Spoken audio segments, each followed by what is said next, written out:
They came from Cikananga Rescue Center, which is in Jawa Barat or in West Java. They are semi-wild because they are confiscation animals from conflict, something like that. And two other, Sally and Sela, they are 12 years old, quite old for the leopard. They are fully captive. They raised, grown in our zoos. So they're quite familiar with the human visitors and also the keepers.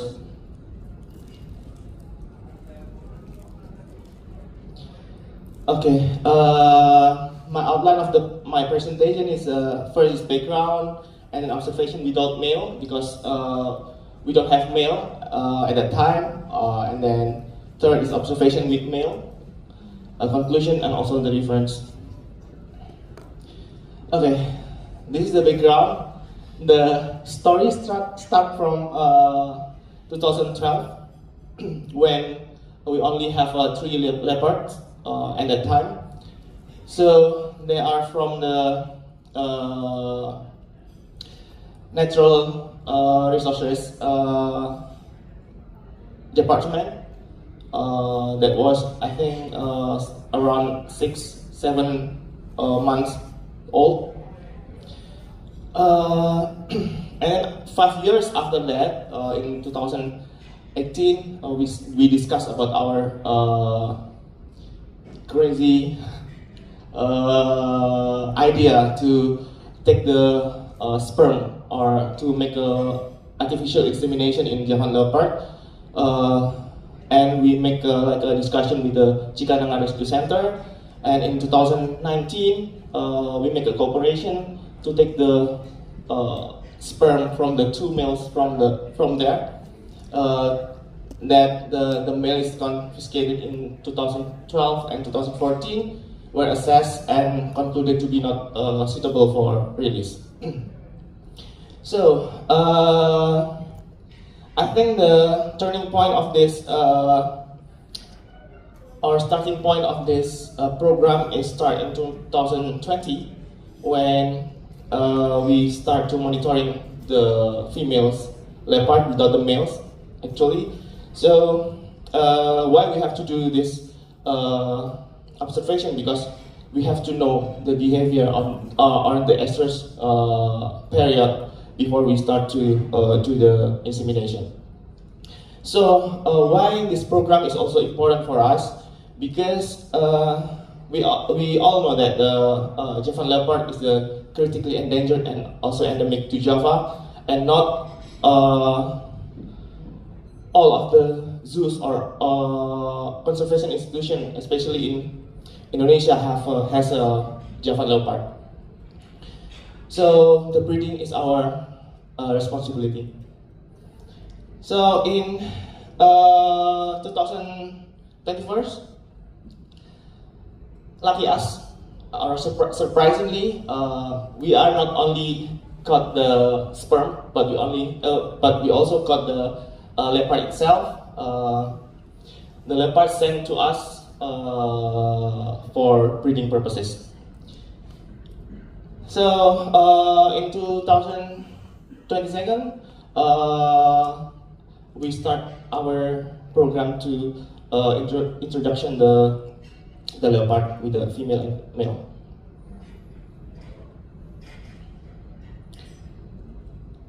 Okay, this is the first observation. The observation done in 2020. This observation is without male. 3 leopard kept in an individual cage, in an old holding cage, because the new exhibit or the new facility is still building. So this one is our old facilities. Without males around them, so only males in that cage. This one is the cage. And then observation was around 6 months, start from 8 to 4 p.m. done by the keeper, because at that time we don't have a CCTV in this facility, so the observation done by keeper directly observe them. The observation focus on the daily behavior of the animal. So this observation aim to know Estrous behavior of the female leopards. This is the data that we got during the observation. I took this sample from the observation in February 2020.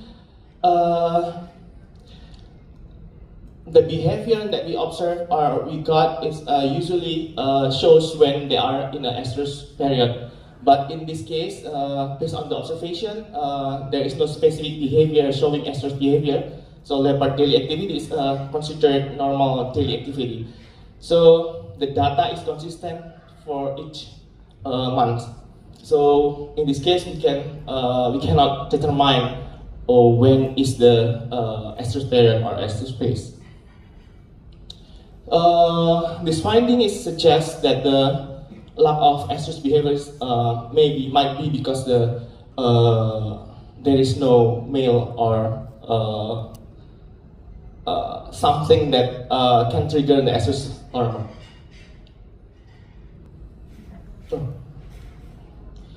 Okay, and then the second observation in 2022. This is observation with males. So the first step was to ensure that the male is comfortable and with the new environment, especially the keeper, the new facilities, and the new things that we found in the exhibit or in the backup house. So why? Because the males come from the rescue center and had a very limited human interaction.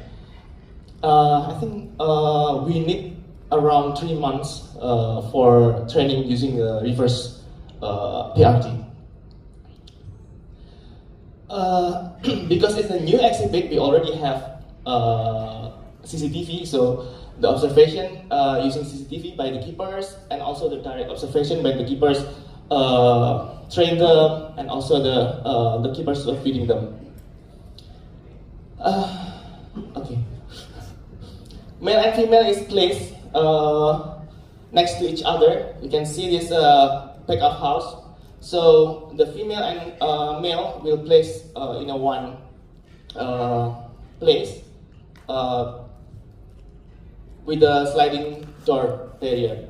So they can see each other, interact with each other. So it makes the females can shows the behavior more increased. And then after we see the estrous behavior, we will put together the male and female in the same exhibit or backup house, and then we will separate them after the behavior is finished or the estrous is finished.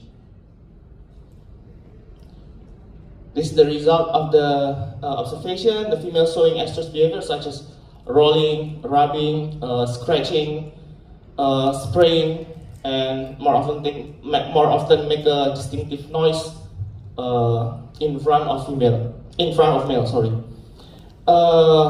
After we know this or we see this behavior, we directly to put male and female on the pair together in the some exhibit or backup house to amplify the behavior. So this is the data what we got. Behavior of the female without male tends to be the same in all time, so it cannot be determined the estrous period. But in a second observation with the male, so those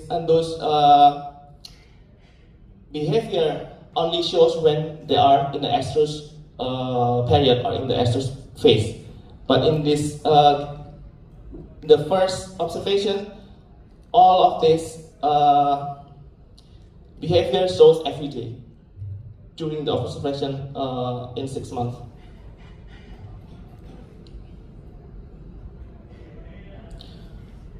Okay, this is the example of the behavior.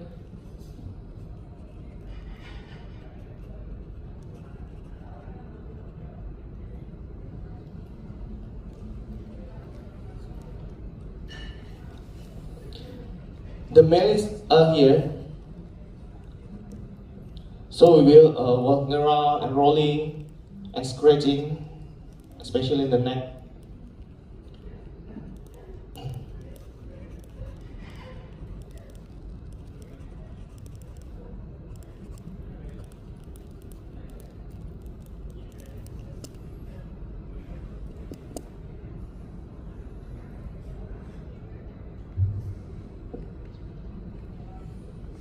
Okay.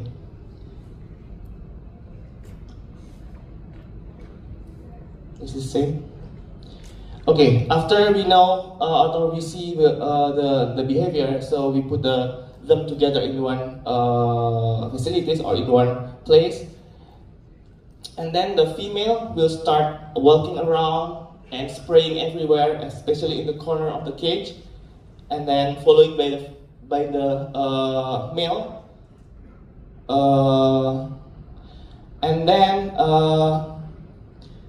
the interesting thing is the females want to breed or want to be mate, but when the male start mounting, the female will reject the male. So sometimes the fighting will happen. And the behavior of the male is usually more active, walking around the holding and exhibit, and also spraying everywhere.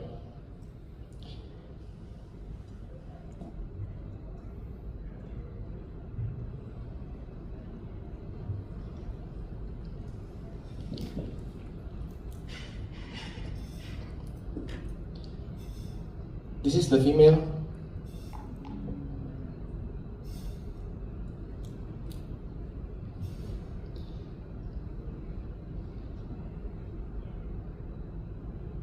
The female will walking around the males, and then the position is always in the front of the male, and then like a mating posture. This is a sign of pro-estrous. And the estrous phase, this is the easiest way to observe when the females accepting male to be mate. So all of the behavior is same, but more intense in this phase. So mating will happen when the female take a receptive posture with or without intromission. So sometimes we cannot see there is an intromission or not. So but intromission can be detected when the male bite the nape of the female, followed by a distinctive sound. I cannot give an example of the sound. Sorry. Okay, mating will increase day by day until the aggregate level going down. Quantity of mating or mounting indicate the peak of the estrus. Within a week, the mating interval will decrease until finally there is a rejection of the male. This is the data that we got. This is the data I took in May 2022. The total of mating is 430 matings during 10 days, 16 to 25th of May. And then the quantity of mating correlated with the peak of estrus. So this peak is correlated with the peak of estrus. So the length of the estrus is around 9 to 11 days, and the estrus cycle is around 2 months. This is the video. Okay, it's finished. Oh, so quick. Yep. The post-estrus is the opposite of the estrus. The characterized by decreasing mating activity and rejecting the male, and then sometimes induces fighting, not sometimes, but always induces fighting, and the female actively and passively avoided mating, and in this stage, the initiative of the mate to mate come from the male. So the male is always following the female. One more video. We can see the male inside of the back of house and then walking around and try to approach the female upstairs.